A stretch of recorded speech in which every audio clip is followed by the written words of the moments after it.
और ऐसे ये तीसरी बात कि अंग्रेजों ने हिंदुस्तान को बर्बाद करने के लिए एक और जो सबसे खतरनाक काम किया। कभी कभी एक बार मेरे एक दोस्त ने पूछा था कि तुम्हारे मन में इतना गुस्सा है, इतना जहर है, तुम अंग्रेजों को कौन से 2 कामों के लिए कभी माफ नहीं कर सकते? बाकी सब काम के लिए तुम चाहो तो उनको माफ कर दोगे। तो मैंने मेरे दोस्त को लिखा था, वो लंदन में रहता, उसने चिट्ठी से मुझको पूछा कि कौन से ऐसे 2 काम हैं जिनके लिए तुम कभी अंग्रेजों को माफ नहीं कर सकते? तो मैंने कहा मैं अंग्रेजों को 2 काम के लिए कभी माफ नहीं करूंगा। पहला, एक तो उन्होंने हिंदुस्तान की न्याय पद्धति को बर्बाद किया, और दूसरा उन्होंने हिंदुस्तान की शिक्षण पद्धति को बर्बाद किया। इन 2 कामों के लिए मैं कभी माफ नहीं कर सकता उनको। और ये दोनों काम एक ही व्यक्ति ने किए थे, मैकॉले ने। मैकॉले ने ही हिंदुस्तान की शिक्षण पद्धति बर्बाद की थी, मैकॉले ने ही हिंदुस्तान की न्याय पद्धति बर्बाद की थी। और वो मैकॉले की चलाई गई न्याय पद्धति आज तक चल रही है, मैकॉले की चलाई हुई शिक्षण पद्धति भी आज तक इस देश में चल रही है। मैकॉले ने क्या किया था? मैकॉले को भेजा गया था इंग्लैंड से बाकायदा एक मिशन पर, और वो मिशन क्या था? हिंदुस्तानी समाज को तोड़ना है, इसके लिए मैकॉले आया था। तो हिंदुस्तानी समाज को तोड़ने के लिए मैकॉले ने काफी अध्ययन किया था, और उस अध्ययन के बाद उसको जानकारी मिली कि हिंदुस्तानी समाज को तोड़ना है तो हिंदुस्तानी संस्कृति को तोड़ना पड़ेगा, नहीं तो ये समाज नहीं टूटेगा। और हिंदुस्तानी संस्कृति कैसे टूटेगी? बहुत अध्ययन करने के बाद मैकॉले इस निष्कर्ष पर पहुंचा कि हिंदुस्तानी संस्कृति जिस जगह से चलती है वो जगह तोड़ दो तो संस्कृति टूट जाएगी। तो वो जगह क्या थी? उसने कहा गुरुकुल, माने हिंदुस्तान में चलने वाले स्कूल्स और कॉलेजेस, जिनको बहुत सुंदर शब्द दिया गया है गुरुकुल। गुरुकुल से ज्यादा सुंदर शब्द कोई दूसरा नहीं है। स्कूल और कॉलेज उसकी तुलना में कहीं नहीं टिकता। तो गुरुकुल चलते थे इस देश में। और कैसे गुरुकुल चलते थे?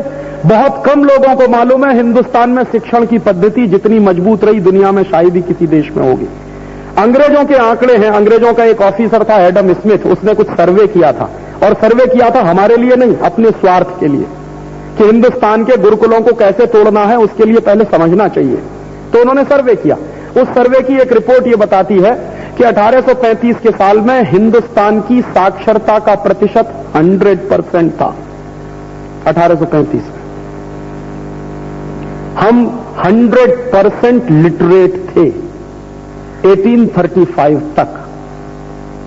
और क्यों थे हम 100% लिटरेट? उसका उसने सबूत दिया कि हिंदुस्तान में मद्रास प्रेसिडेंसी में उसने जब सर्वे किया सबसे पहला, तो मद्रास प्रेसिडेंसी हिंदुस्तान का माने 1/3 हिस्सा, जिसमें पूरा कर्नाटक आता था, पूरा आंध्र प्रदेश आता था, तमिलनाडु आता था, केरल आता था, और उड़ीसा का काफी बड़ा इलाका आता था। इतना पूरा हिंदुस्तान माने मद्रास प्रेसिडेंसी।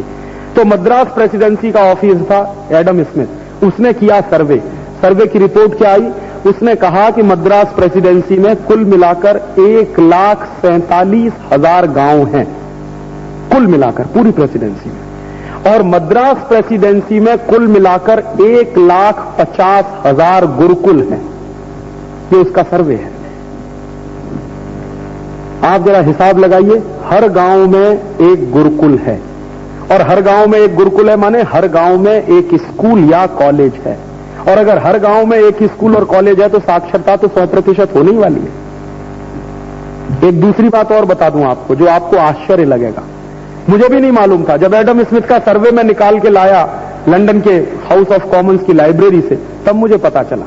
एडम स्मिथ ने एक दूसरी बात और लिखी आश्चर्यजनक, कि वो जो 1,50,000 गुरुकुल हैं उनमें से 22,000 गुरुकुल उच्च शिक्षा के स्थान हैं, माने इंस्टीट्यूट फॉर हायर एजुकेशन, जिनको हम यूनिवर्सिटीज कह सकते हैं। 22,000, 1-2 नहीं, 22,000। क्या शिक्षा उसमें दी जाती है? तो वो लिख रहा है कि उनमें 18 तरह के विज्ञान शास्त्र पढ़ाए जाते हैं, जिनके नाम भी हमको नहीं मालूम। क्या क्या पढ़ाते हैं? एस्ट्रोफिजिक्स 1835 में पढ़ाया जाता था इस देश में। उसको संस्कृत में जो कहते थे, आज उसका इंग्लिश इक्विवेलेंट है एस्ट्रोफिजिक्स। दूसरा पढ़ाते थे एस्ट्रोनॉमी। तीसरा पढ़ाते थे वैदिक मैथमेटिक्स। और वैदिक मैथमेटिक्स के कैलकुलेशंस ऐसे हैं कि आप 3-4 सूत्र सीख लीजिए, कैलकुलेटर से जल्दी कैलकुलेशन आप कर सकते हैं। वैदिक मैथमेटिक्स में ऐसे कई फॉर्मूले। हमारी एक कोई बहन है, उसका नाम है शकुंतला देवी। तो कहा जाता है कि वो कंप्यूटर से ज्यादा तेज खेल, उनको कुछ नहीं मालूम, वैदिक मैथमेटिक्स की मास्टर है वो, बस और कुछ नहीं। तो वैदिक मैथमेटिक्स उनको इतना जबरदस्त आता है कि वो आप उनको 1000 संख्या का मल्टीप्लिकेशन दे दीजिए, सेकंड्स में वो जवाब दे सकती हैं। वो फॉर्मूले थे वैदिक मैथमेटिक्स में, वो पढ़ाया जाता था इस देश में। क्या पढ़ाया जाता था? नीति शास्त्र, जिसको आज हम कहते हैं मॉरल एजुकेशन। एक्चुअली वो था नीति शास्त्र। नीति शास्त्र में था, इसको समझिए, विज्ञान में और शास्त्र में फर्क होता। नीति विज्ञान नहीं था, माने मॉरल साइंस नहीं था, नीति शास्त्र था। ऐसे ही था विधि शास्त्र, माने लॉ का एजुकेशन, वो भी शास्त्र था। और ऐसे 18 बड़े विज्ञान पढ़ाए जाते थे। और पढ़ाया जाता था सिविल इंजीनियरिंग में ये जितनी टेक्नोलॉजी है स्ट्रक्चरिंग की, जिसको आप आर्किटेक्ट कहते हैं, हिंदुस्तान से बड़ा आर्किटेक्ट दुनिया में कहीं नहीं है।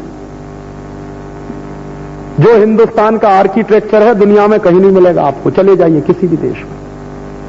और मैंने तो यूरोप देखा है, यूरोप में बहुत सारी ऐसी बिल्डिंगें हैं जो हिंदुस्तान के आर्किटेक्ट की नकल करके बनाई गई हैं। मैं तो इस बात का क्लेम करने वाला हूं कि एक भी बिल्डिंग यूरोप में ओरिजिनल नहीं है। चर्च के जितने स्ट्रक्चर हैं वो हिंदू मंदिरों पर से नकल किए गए हैं। एक भी चर्च का स्ट्रक्चर यूरोप में ओरिजिनल नहीं है। फ्रांस का जो सबसे बड़ा चर्च माना जाता है नोत्रदाम, नोत्रदाम चर्च हिंदुस्तान के मंदिर की बिल्कुल नकल है। और नोत्रदाम चर्च के पास एक जमाने में कहते हैं शिवजी का मंदिर हुआ करता था। कभी मौका मिला तो आपसे इस विषय पर बात करने आऊंगा। हेरिटेज क्या है हमको मालूम नहीं है, वो अपना पूरा एक लेक्चर ही हो जाएगा 3 घंटे का, इसलिए मैं वो विषय में नहीं लाना चाहता। मैं सिर्फ एजुकेशन की बात कर रहा हूं कि हिंदुस्तान में एजुकेशन कैसा पढ़ाते थे। और 1790 तक हिंदुस्तान में सर्जरी की शिक्षा देने वाले 2000 कॉलेजेस थे। सर्जरी पढ़ाई जाती थी इस देश में। 1790 के साल की बात कर रहा हूं। इंग्लैंड में सर्जरी हिंदुस्तान से गई है। 1790 में हिंदुस्तान में प्लास्टिक सर्जरी होती थी। आप पूछेंगे मुझे कैसे पता चला? एक अंग्रेज ऑफिसर था 1790 के साल में, उसका नाम था कर्नल कूट। तो कर्नल कूट क्या हुआ था, हैदर अली से लड़ने आया था। हैदर अली से कई बार लड़ाइयां हुई हैं अंग्रेजों की। तो कर्नल कूट हैदर अली से लड़ने आया, हर बार हार के गया।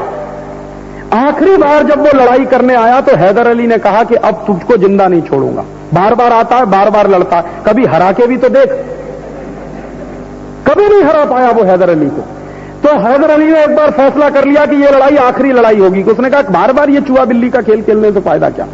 तो जब हारा है कर्नल कूट आखिरी युद्ध में, तो वो साल था 1790 का। तो हैदर अली ने पता है क्या किया, उसकी नाक काटी थी उसकी। और हमारे देश में उस जमाने में एक प्रथा होती थी कि नाक कटवा के आए हैं, माने बेइज्जती करके आए हैं, बेइज्जती करवा के आए। उसने मारा नहीं, नाक काटी उसकी, और कहा कि जब तुम कटी हुई नाक से वापस इंग्लैंड जाओगे तो दोबारा आने की हिम्मत नहीं करोगे। तो कटी हुई नाक को लेकर भागा कर्नल कूट घोड़े पर। हैदर अली की सीमा से जब बाहर निकला तो एक गांव में एक विद्यार्थी उसको मिला। तो उसने देखा कि नाक से खून बह रहा है और नाक कटी हुई है। तो उस विद्यार्थी ने उससे कहा कि ये कहां जा रहे हो। तो वो झूठ बोलता, कहता चोट लग गई है। तो उसने कहा ये चोट लगी हुई बात नहीं है, ये तो नाक काटी गई। लेकिन फिर भी वो विद्यार्थी इतना अच्छा है कि कर्नल कूट से कह रहा इशारे में, क्योंकि भाषा नहीं समझते, वो कह रहा है कि तुम मुझे 1-1.5 घंटे का समय दो, मैं तुम्हारी नाक जोड़ दूंगा। तो कर्नल कूट को पहले तो विश्वास नहीं हुआ, फिर कहता है मरता क्या ना करता, खून निकल रहा है इतना। तो उसने कहा चलो ठीक है। तो उसने बच्चे ने ऑपरेशन किया है, जिसकी उम्र उस जमाने में 21 साल के आसपास की है, उस विद्यार्थी की। और 1.5 घंटे ऑपरेशन चला है।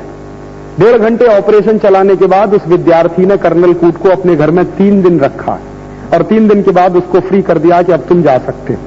कर्नल कूट लौट के लंदन गया है और उसने ये पूरी घटना ऑटोबायोग्राफी के रूप में लिखी, और वो किताब मेरे पास है इस समय, 1790 की है।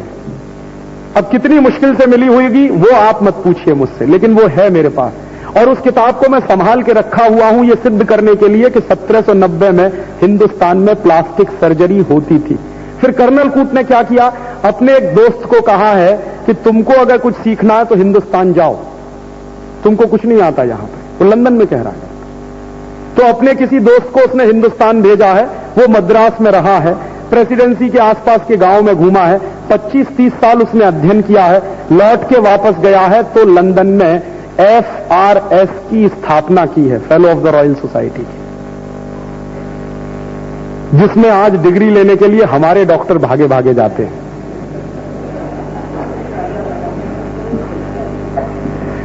तो हिंदुस्तान में शिक्षा का तंत्र कैसा है उसकी ये एक झलक मैं आपको दे रहा हूं।